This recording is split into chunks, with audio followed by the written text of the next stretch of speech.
Hello students, आज की इस वीडियो सीरीज़ में आपका स्वागत है। आज जो मेथड आपके सामने डिस्कस करने जा रहा हूँ उसका नाम है प्रिंसिपल कंपोनेंट एनालिसिस। ये मेथड आपके सामने आज हम डिस्कस करने जा रहे हैं। अब ये मेथड किस काम आता है और कैसे इसको अप्लाई करेंगे, ये दो क्वेश्चन हमारे दिमाग में है। देखिए, ये मेथड आता है किस काम, ये डायमेंशन को रिड्यूस करने के काम आता है। सपोज हमारे पास x1 एंड, चाहे आप x लिख दीजिए चाहे y लिख दीजिए, x और y दो वेरिएबल हैं और उनका डेटा मैं यहाँ लिख देता हूँ 1, 5 और 3 है, 4, 6 एंड 2 है सपोज। अब मुझे डिसीजन लेना है इस डेटा सेट के बारे में, तो मेरे पास दो वेरिएबल है, मैं डिसीजन नहीं ले पा रहा, तो मैं क्या कर सकता हूँ, मैं इन दोनों वेरिएबल को इस मेथड की हेल्प से एक सिंगल वेरिएबल में रिड्यूस कर सकता हूँ। उसके बाद चाहे जो भी मेथड आप मीन लगाएं, जिससे भी आप डिसीजन लेना चाहें आप ले सकते हैं। तो प्रिंसिपल कंपोनेंट एनालिसिस लगा के इसको सिंगल वेरिएबल में रिड्यूस कर सकता हूँ। ऐसे ही आपके पास मल्टीपल वेरिएबल्स होंगे, तो उन मल्टीपल वेरिएबल्स को आप रिड्यूस कर सकते हैं, उनकी डायमेंशन जितने आपके रिक्वायरमेंट है, जिससे आपको पता चल जाएगा, जिससे आप डिसीजन ले सकें। तो अब ये तो इसका था, ये तो इसका था कि ये किस काम आता है। अब कैसे काम आता है वो हम लिखते हैं। मैं स्टेप वाइज आपको इसे बताता हूँ। पहला स्टेप, जैसे यहाँ पे x और y दो वेरिएबल हैं, तो मैं दो लेके ही चलता हूँ। पहला स्टेप 3 होंगे तो 3, तो कंप्यूट द मीन ऑफ जितने भी वेरिएबल हैं x एंड y। मैं दो वेरिएबल लेके चला तो x एंड y, 3 होंगे तो x, y, z का मीन निकालना होगा। स्टेप नंबर 2, मीन निकल जाने के बाद find the variance of x and y। अब क्वेश्चन ये है कि वेरिएंस का फॉर्मूला भी हमें बताना होगा आपको। वेरिएंस का क्या फॉर्मूला है, तो लिखेंगे variance of x। Variance of x का जो फॉर्मूला होगा वो होगा समीशन x1, अच्छा x है, minus x bar whole square by n। ये इसके वेरिएंस का फॉर्मूला है। इसी तरह y के वेरिएंस का फॉर्मूला y, यहाँ y बार हो जाएगा, same he. Variance of y भी लिख देता हूँ मैं। वेरिएंस ऑफ y क्या होगा, n summation y minus y bar whole square. Step number next होगा स्टेप नंबर 3। स्टेप नंबर 3 हमें क्या निकालना होगा, स्टेप 3 होगा आपका कैलकुलेट कोवेरिएंस।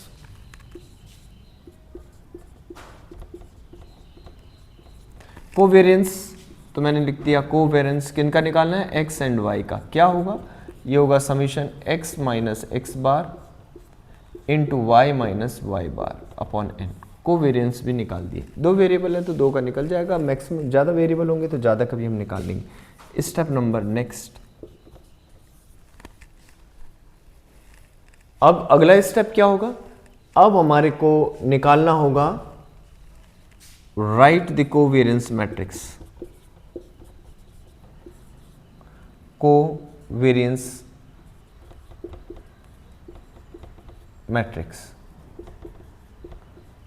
मैट्रिक्स कैसे लिखी जाएगी कोवेरिएंस मैट्रिक्स, ऐसे। सपोज वो A है और उसको हम ऐसे लिख रहे हैं। यहां लिखेंगे वेरिएंस ऑफ x, यहां लिखेंगे वेरिएंस ऑफ y, और यहाँ पे लिखेंगे कोवेरिएंस ऑफ एक्स वाई, और यहाँ भी covariance of x Y.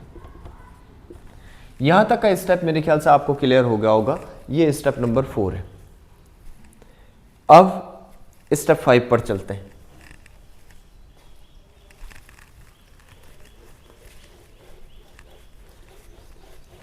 Step 5,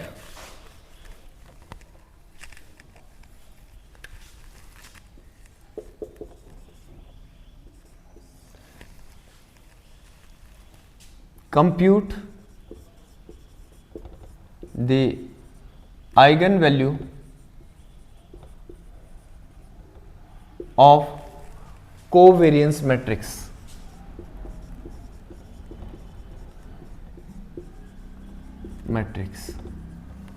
यानी that is a, that is covariance matrix, bracket में मैंने ए जो नाम दे रखा है, इसके आइगन वैल्यू निकालनी। Step number 6, compute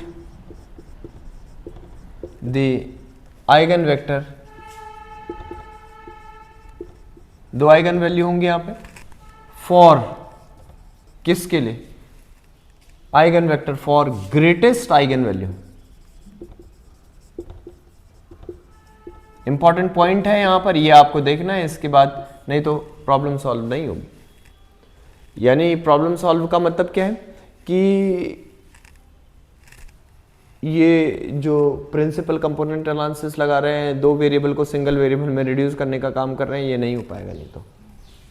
step number next is 7 and last, apply PCA, principal component analysis. कैसे, मैंने यहाँ वेरिएबल आपको दे रखे हैं, तो ये x है, ये y है, x और y दोनों के वेरिएबल को आप एक मैट्रिक्स में लिखिए और इधर आइगन वेक्टर लिख दीजिए। ये आइगन वेक्टर है, आइगन वेक्टर। इनसे एक रिजल्ट मिलकर आएगा जो एक सिंगल वैल्यू हो जाएगी। ये 1 क्रॉस 2 की मैट्रिक्स है, ये 2 क्रॉस 1 की है, रिड्यूस होके 1 क्रॉस 1 की हो जाएगी। तो 1 यानी y प्लस 4y2, ऐसे मल्टीप्लाइंग करेंगे इसकी इससे, तो y प्लस 4y2 ये निकल के आ जाएगा। ऐसे ही आप आगे बढ़ाएंगे, इस वाले की मल्टीप्लाई इस आइगन वैल्यू से, इस वाले की मल्टीप्लाई इस आइगन वैल्यू से। तो मैं करके आपको बता देता हूँ, ये 4 और 6 एक मैट्रिक्स बन गई यहाँ पे, और y1 y2। फिर दोबारा से आप क्या करेंगे, 5 की इससे मल्टीप्लाई, 6 की इससे मल्टीप्लाई, तो 5y1 प्लस 6y2 एक नया वेरिएबल रिड्यूस हो गया। अब लास्ट एंड फाइनल जो यहाँ पे लिखा है 3 2, एक मैट्रिक्स ये हो गई और एक मैट्रिक्स ये हो गई y1 y2। मैंने आपसे कहा इसकी इससे मल्टीप्लाई, इसकी इससे, तो फाइनली आपके पास क्या आएगा, मैं इसे तो मैंने मैट्रिक्स में ही लिखूंगा, ये सिंगल वैल्यू आ गई जो 3y1 प्लस 2y2। अब इनको उतार कर आप यहाँ रख दीजिए, तो पहला प्रिंसिपल कंपोनेंट एनालिसिस आपने लगाया और ये क्या हो गया 4, ये ऐसे, ये हो जाएगा 5y1 plus 6y2 plus 3y1 plus 2y2। ये मैंने प्रिंसिपल कंपोनेंट एनालिसिस लगाया और आपके दो वेरिएबल रिड्यूस होकर एक वेरिएबल में कन्वर्ट हो गए। अब आपके दिमाग में ये सवाल होगा कि भाई करेंगे कैसे, ये तो थियोरेटिकल एक स्टेप्स हमने लिखा दिए। एक एग्जाम्पल लेते हैं और ये जो एग्जाम्पल मैंने यहाँ लिया है, इसी एग्जाम्पल को हम लेके आपको सॉल्व कराते हैं। पूरे कंप्लीट जितने स्टेप हैं वो हम यहाँ पे अप्लाई करेंगे। तो देखिए एग्जाम्पल नोट कर लीजिए। एग्जाम्पल मैंने नोट किया, मेरे पास एग्जाम्पल है x एंड y, दो वेरिएबल हैं, 1 5 एंड 3, 4 6 एंड 2, दो वेरिएबल हैं। सबसे पहला स्टेप 1 अप्लाई कर रहे हैं। मैंने लिखा था कि find mean of x and y, तो इसका मीन निकालेंगे तो इनका सम करना पड़ेगा, तो ये कितना हो गया 9, इसका सम हो गया 12। तो मीन x बार क्या हो जाएगा 9 बाई n इज 3, तो कितना आ गया 3। मीन ऑफ y कितना होगा, यानी 12/3, दैट इज 4। अगला स्टेप क्या होगा, आपसे अगले स्टेप के लिए हमने कहा था कि ये वाला स्टेप आपने जो निकाल लिया, इसके बाद कौन सा स्टेप आपसे कहा था, वेरिएंस निकालिए। तो वेरिएंस ऑफ x, क्या फॉर्मूला है हमारे पास, वो फॉर्मूला हम अप्लाई करेंगे, summation x minus X bar square, यानी मुझे x माइनस एक्स बार चाहिए, x माइनस एक्स बार। तो 3 माइनस कर दीजिए इन सब में से, तो -2 बचेगा, 3 माइनस करेंगे तो +2 बचेगा, 0 बच गया। नेक्स्ट इसमें जो हमारे पास नेक्स्ट है, इसका स्क्वायर चाहिए हमको। 4 4 एंड 0 8 आ गया। n की जगह 3 है तो वेरिएंस कितना हो गया, x आइटम का 8/3। लेकिन मुझे तो अभी वेरिएंस ऑफ y भी चाहिए। वेरिएंस ऑफ y का फॉर्मूला भी हमारे पास y minus Y bar square by n है, तो मुझे y माइनस वाई बार चाहिए पहले।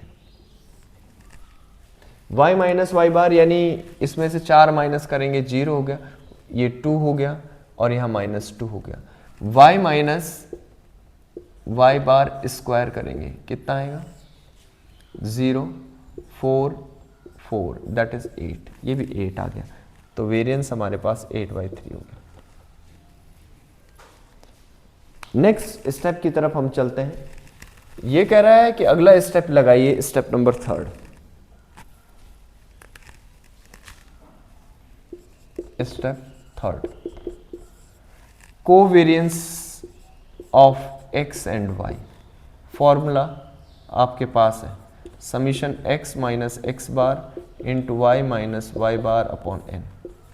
क्या होगा, यहाँ पर कंप्यूट करना पड़ेगा मुझे x माइनस एक्स बार और y माइनस वाई बार, और फाइनली फिर प्रिंसिपल कंपोनेंट एनालिसिस उसके बाद होगा। जब अभी तो हम या इस वाले की मल्टीप्लाई और इस वाले कॉलम की मल्टीप्लाई करनी पड़ेगी, यानी -2 की मल्टीप्लाई 0 से करेंगे तो 0 आएगा, +2 की +2 से करेंगे तो 4 आएगा और ये 0 हो गया। इनका सम भी हमने कर लिया है, ये 4 आ गया। तो कोवेरिएंस ऑफ एक्स वाई आपने कैलकुलेट कर दिया, 4 आया, 4/3। अगला जो स्टेप है स्टेप नंबर 4, मैंने कहा राइट कोवेरिएंस मैट्रिक्स। इसका मैंने फॉर्मूला बताया था। कोवेरिएंस मैट्रिक्स में मैंने कहा था उसे मैट्रिक्स ए लिख लेना और कोवेरिएंस मैट्रिक्स ऐसे। यहाँ पर वेरिएंस ऑफ एक्स, यहाँ पर वेरिएंस ऑफ वाई, तो वेरिएंस ऑफ एक्स 8/3 है, वेरिएंस ऑफ वाई भी बाई चांस 8/3 है। जो आएगा हम वही लिखेंगे, और कोवेरिएंस तो ए की बार निकालना है तो ये निकल गया, ये निकल ए मैट्रिक्स से निकल गई। अब सारा खेल इस मैट्रिक्स 1 से अब शुरू हुआ है, कोवेरिएंस तक हमने निकाल दिया। अब हमारे पास अगला स्टेप होगा स्टेप नंबर 5। क्या करेंगे, स्टेप नंबर 5 जो होगा वो हम सॉल्व कर रहे हैं। स्टेप नंबर 5 में होगा, मैंने आपसे कहा था कि कंप्यूट आइगन वैल्यू ऑफ ए, तो हम लिखेंगे कैलकुलेटिंग आइगन वैल्यू ऑफ ए। अब आइगन वैल्यू तो पूरी ही निकालनी पड़ेगी। आइगन वेक्टर के संबंध में हमारे पास चॉइस है, तो आइगन वैल्यू निकालने के लिए मुझे इसकी कैरेक्टरिस्टिक इक्वेशन निकालनी होगी। कैरेक्टरिस्टिक इक्वेशन है determinant A minus lambda I is equal to 0, यानी इसके डिटर्मिनेंट से लेमडा माइनस कर दूंगा, इसके डायगोनल से। ये देखिए 8/3 माइनस लेमडा। डिटर्मिनेंट आपको सॉल्व करना ही आता है, इधर की मल्टीप्लाई माइनस इधर की मल्टीप्लाई, तो 8/3 minus lambda whole square minus 4/3 into 4/3 is equal to 0। क्या आ जाएगा, ये आ जाएगा 8/3 minus lambda is equal to, उस साइड जाएगा 16/9, ये स्क्वायर में, इसका स्क्वायर हटाते हैं, दो केस एग्जिस्ट करेंगे, तो मैं यहाँ पर वो दोनों केस आपके सामने लिखना चाह रहा हूँ। ये 8/3 minus lambda is equal to plus minus 4/3 हो जाएगा। केस नंबर 1 डिस्कस करते हैं। Case 1, oh my god, case 1 discuss करेंगे। क्या है, 8/3 minus lambda is equal to 4/3, ये आ गया। तो लेमडा उधर भेजेंगे, ये इधर 8/3 माइनस 4/3 यानी 4/3। केस नंबर 2 डिस्कशन हो रहा है, 8/3 minus lambda is equal to minus 4/3। ये उधर जाएगा तो lambda is equal to 8/3 plus 4/3 यानी 12/3 यानी 4। अगला स्टेप शुरू कर रहे हैं। हम ये कह रहे हैं कि भैया जो हाईएस्ट आइगन वैल्यू होगी उस, ये आइगन वैल्यू है, लैम्डा की जो वैल्यू होती है वो आइगन वैल्यूज होती हैं, तो जो हाईएस्ट होगी उसके लिए मुझे आइगन वेक्टर निकालना होगा। तो लिखे कैलकुलेटिंग आइगन वेक्टर फॉर अब यहाँ पे ये लिख देता हूँ, कैलकुलेटिंग स्टेप नंबर 6 हो गया, calculating eigen vector for lambda is equal to 4। Greatest eigen value के लिए हमें ये निकालना है। तो देखिए आइगन वेक्टर का फॉर्मूला है, मैं यहाँ लिख देता हूँ। आइगन वेक्टर कैसे कैलकुलेट करते हैं, कुछ इस तरह से हम आइगन वेक्टर कैलकुलेट करते हैं। ये वाली मैं इसलिए नहीं उतार रहा, ये इस तरह से a minus lambda x lambda I into ये आइगन वेक्टर है इज इक्वल टू 0। ये 0 भी 0 मैट्रिक्स है। तो देखिए डायगोनल से a माइनस डायगोनल से लैम्डा माइनस कर देना है, लैम्डा की वैल्यू 4 है तो ये हो जाएगा 8/3 माइनस 4, यहाँ 4/3, यहाँ 4/3, 8/3 माइनस 4। x जो मैंने लिखा है इसे मैं कैपिटल X से लिख देता हूँ, तो ये क्या हो जाएगा x1 x2, ये आइगन वेक्टर है और ये भी इस तरह से लिखा जाएगा। ये हमने लिख दिया। अब देखिए मैंने इसे साफ कर दिया, ये इसकी मुझे रिक्वायरमेंट नहीं थी, मैं तो कॉपी कर रहा था वहाँ से। ये बस इस मैट्रिक्स की ज़रूरत यहीं पर थी, ये यहीं पर ख़त्म हो गया। अब हम जो है इस प्रोसेस को आगे बढ़ा रहे हैं। ये देखिए क्लियर हो गया। तो इसे सॉल्व करते हैं। ये हमारे पास ये मैट्रिक्स बनी,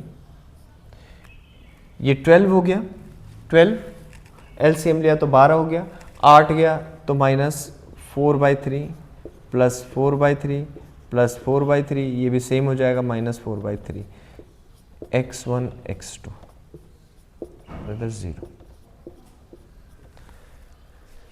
मुझे यहाँ से x1 x2 की वैल्यू निकालनी है। तो देखिए दोनों ही लाइन कॉमन है, अगर मैं इस लाइन को माइनस से मल्टीप्लाई कर दूंगा तो ये सीधे डिपेंडेंट रो हो रही है, तो इसका मतलब इसकी रैंक कम है। रैंक कम है तो रैंक कितनी है इसकी, 1 है। तो 1 रैंक है तो इसमें एक वेरिएबल फ्री होगा, तो इसमें x2 वेरिएबल फ्री है। यानी कहने का मतलब ये है कि मैं x2 की वैल्यू अपनी साइड से कुछ भी एज्यूम कर सकता हूँ। यानी अगर मैं इसे सॉल्व करूँ तो x1 is equal to x2 आ गया। मैंने कहा कि लेट x2 भी 1, तो 1 आ गया, तो ये लिख दिया हमने, ये वैल्यू तो आ गई है। मैं यहाँ लिखता हूँ लेट x2 इज 1, तो इट मीन्स x1 क्या हो जाएगा, वो भी 1 हो जाएगा। तो आइगन वेक्टर क्या हो जाएगा, आइगन वेक्टर विल बी 1 1, ये आइगन वेक्टर आ गया। अभी जो मेरा फाइनल स्टेप है वो हम यूज करेंगे। आइगन वेक्टर हमारे पास मिल चुका है, स्टेप नंबर 7 है।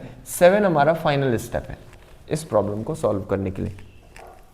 तो स्टेप नंबर 7 हम लिख रहे हैं, applying PCA principal component analysis. क्या करना है, मैंने आपसे कहा था इनको एक मैट्रिक्स की तरह से ट्रीट करना है। तो हमने एक मैट्रिक्स लिया, पहले रो में जो यहाँ पहले एलिमेंट थे 1 और 4 और आइगन वेक्टर से मल्टीप्लाई कर दी।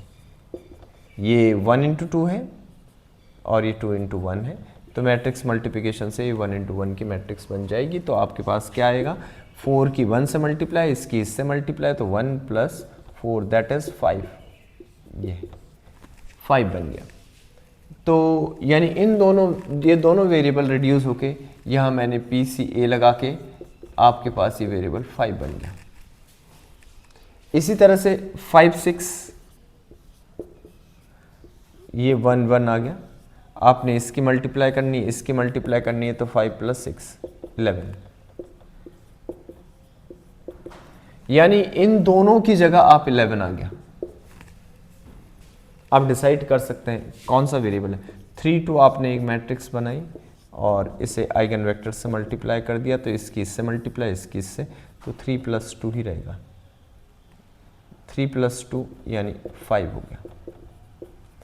इनकी जगह आपका 5 आ गया। देखिए हमारे पास दो वेरिएबल थे x एंड y, एक नया इन दोनों को रिड्यूस करके हमने एक नया वेरिएबल इंट्रोड्यूस कर दिया। मैंने इस वेरिएबल को चाहे आप z कह दें, तो अब डिसीजन आसान हो गया, अब हमारे पास सिर्फ एक सिंगल लाइन में डेटा है, एक कॉलम में। ऐसी मल्टीपल वेरिएबल होते तो उनकी डायमेंशन को हम रिड्यूस कर सकते हैं बाय दिस मेथड।